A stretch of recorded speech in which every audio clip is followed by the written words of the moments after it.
If you keep ending up with bad dates and bad relationships, keep watching. Have you ever been told or felt like your picker was off? You get into a relationship and then afterwards you think to yourself, how did I get into that? What was I thinking? Why didn't I see those red flags? You may benefit from some additional external information. I believe that feng shui can help. I have made all the mistakes myself. I ended up married to someone who had a secret life, but now I'm a feng shui consultant, and I believe you can use feng shui to prepare your home for a relationship and help bring in a relationship.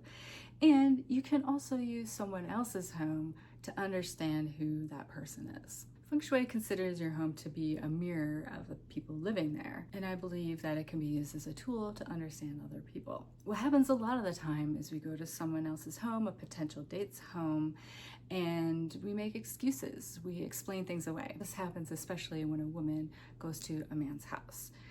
We think they're a man, they don't know any better, they were never taught to keep a home properly, make all kinds of excuses. But I don't agree.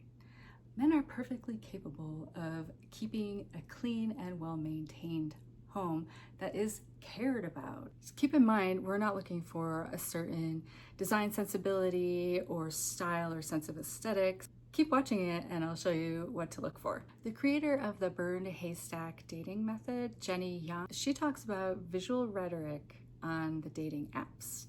That means using the pictures that are provided, including and especially pictures that include a person's home. Jenny argues that men who don't maintain their homes, whether it's an efficiency apartment or a huge house, they either don't care about what's socially acceptable for a home, and they don't care about making you feel comfortable in their home, or two, they are clueless.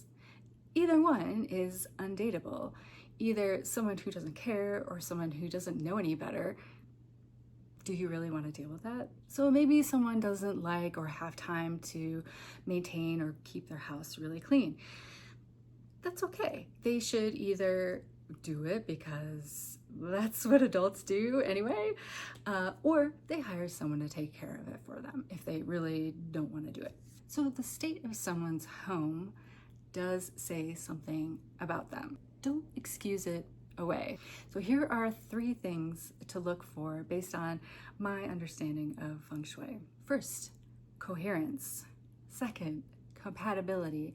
And third, readiness. So let's get into the details about what each one means. First of all, coherence. What I mean by that is that someone's home matches who they say they are. That person's home makes sense for the person that they're telling you they are. If a person's home doesn't match who they say they are, that could be a very serious red flag.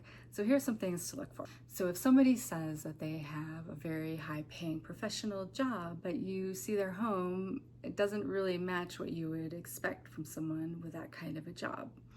That doesn't necessarily mean that someone needs to have a very expensive or large space just because they have a job that you think should pay a lot. There are a lot of reasons why that might not happen.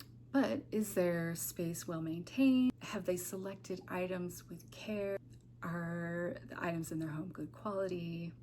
So check out my video on the documentary Gone Girls for a chilling example of when someone's profession did not match their living situation, and it was a very serious problem. So conversely, if someone has a relatively low paying job but they have a big expensive home, you may wonder if they are frivolous with their money or not responsible, or maybe they care more about appearances than they should.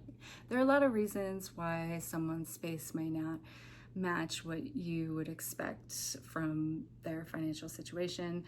A person could be taking care of family members, they could be supporting children, paying child support, maybe they went through a divorce or recovering financially from a serious illness. So this information is a starting point. You need to find out more information to see if it really is a red flag or if it does ultimately make sense for that person. But what you are looking for is explanations, not excuses. Another coherence clue is someone's age. So does their home match what you would think would be appropriate for someone that age? So you wouldn't expect a 25-year-old's home to look the same as a 45-year-old's home. If you go to a 45-year-old's home and it looks like it could be a frat house, that could show a lack of maturity. Do they have a mattress on the floor? Do they have real furniture? Is there something in the refrigerator?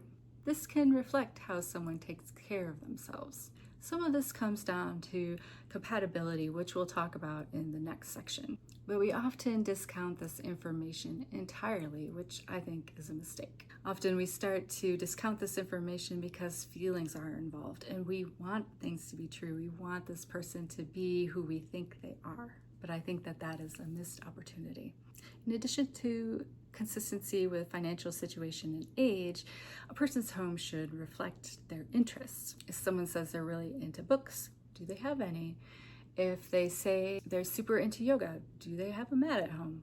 Are their hobbies and interests showing up in their home? If their hobbies occur out of the house, maybe they love dancing, that might not reflect in their home. But if their interests should show up somewhere in their home and they don't, you may want to follow and ask some additional questions. Okay, let's not be nosy or paranoid, but if you've ever felt like you've been deceived or conned by somebody you're dating, and you find it hard to trust your own judgment now, you may want to pay more attention to this. And if someone really doesn't want you to see their home, you really have to wonder why. The second consideration is compatibility. Is their home and their way of living compatible with yours? So someone's home can tell you a lot about them. It's another piece of data, but you get to decide whether you want to live with that or not.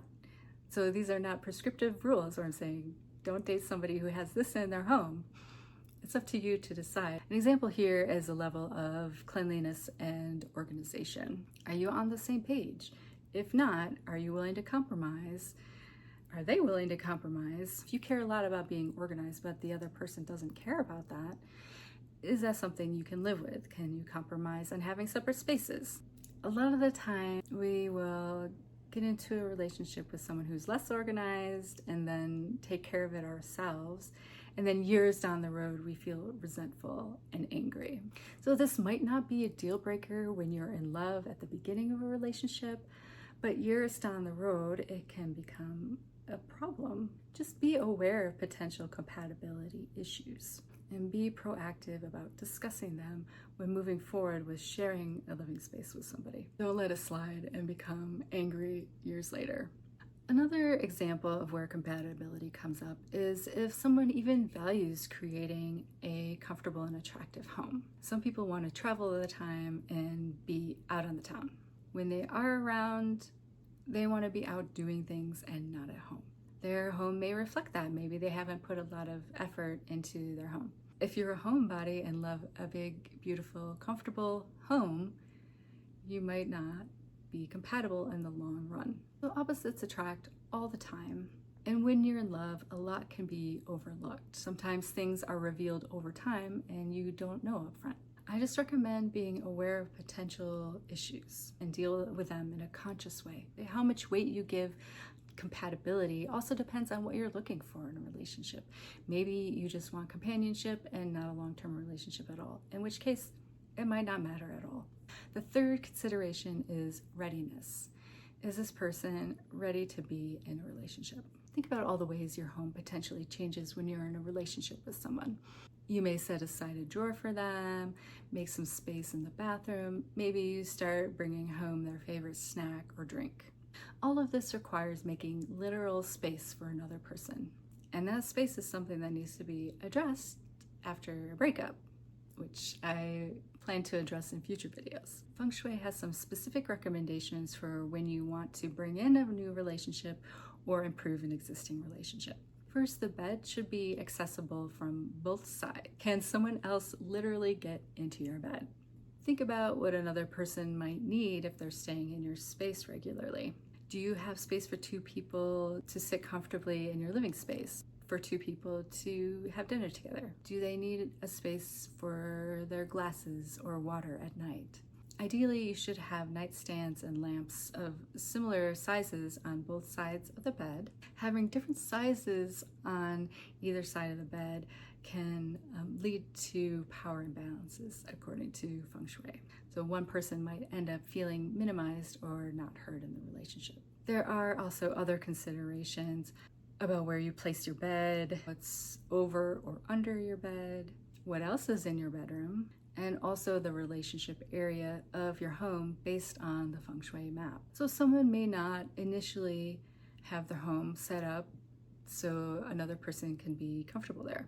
But if you want to develop a relationship with them, are they willing to make some changes? If someone balks at you leaving a toothbrush in their bathroom, they may not be ready for a long-term relationship. Someone may not immediately know what you need. If you ask for it, gauge their willingness to accommodate you. So ask yourself if you're willing to do that for another person too. Maybe you're listening to this and thinking there are some things that you need to change in your home if you want to bring in or improve a relationship. Another readiness check is to look at the relationship area of the home based on the feng shui map.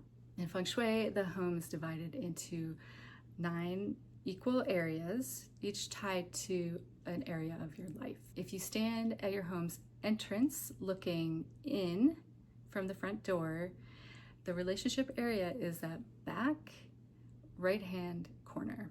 So check out that space. Are there any signs there? Are there any metaphors? Anything that might give you pause? In feng shui, metaphors have real meaning.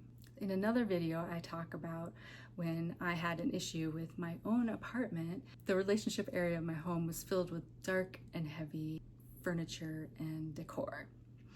And at the time, that reflected my life. I was in a very difficult place in my life and dealing with PTSD and depression. My dating life felt pretty heavy and depressing as well. So to summarize, these are 3 things to look for. Coherence. Does someone's space make sense for who that person is or says they are? 2 is compatibility. Is that person's lifestyle, their way of living compatible with yours? If not, are there areas for compromise? Is it something you can grow through together? Or is it going to lead to resentment and anger in the future down the road? 3, readiness. Does that person's home show that they're willing to make space for another person in their lives and in their home? Subscribe today for more tips on using feng shui to identify potential relationship issues. If you want to make sure that you're not the red flag, contact me to schedule some time to discuss whether a consultation is right for you. If you're not ready for a consultation, I have a card deck of feng shui tips that will help you get started. And if you have stories to share, I would love to hear them and maybe feature them here.